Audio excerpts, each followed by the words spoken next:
I think I bring to CCT what pretty much all of our faculty and students bring, which is asking big and important and interesting questions that can't be answered by a single discipline alone.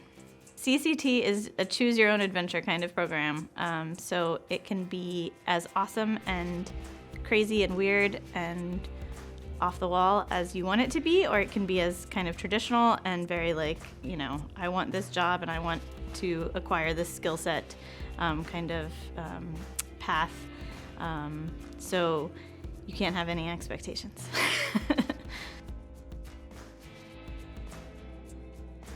My previous research mostly looked at how people get political information from social media, whether that's kind of very intentionally of seeking it out or accidentally.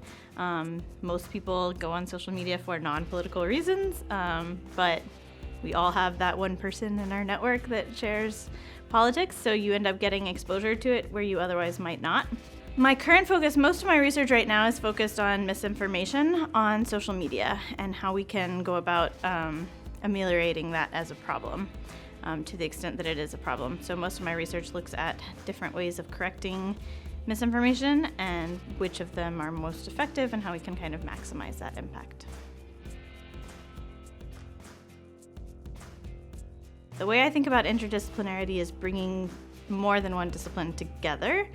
I think CCT very much fits that definition of interdisciplinarity. CCT students have such a diverse set of interests that they get to pick whatever project they want to do, which means I get to learn about their projects in the process as well.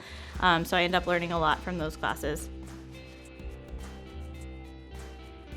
My best advice is to really be your weird self. That comes through in your application. And so anything you can do to set yourself apart and really tell us about your specific interests and not just saying like, oh, technology is changing society. Yeah, we know. What do you care about? Like, why is that a thing that's important to you? There is a real sense of purpose at Georgetown, which really comes through in everything that people do, from the faculty senate to curriculum reform and everything else. So that makes a really big difference, especially because they're always trying to motivate the students to figure out what is your role in the world, how are you going to make the world better. So I think Georgetown is a really cool place to be because it helps you keep that focus, which can really help especially in a context like graduate school where things can feel really confusing and unfocused. It's nice to have kind of a bigger purpose to refocus on.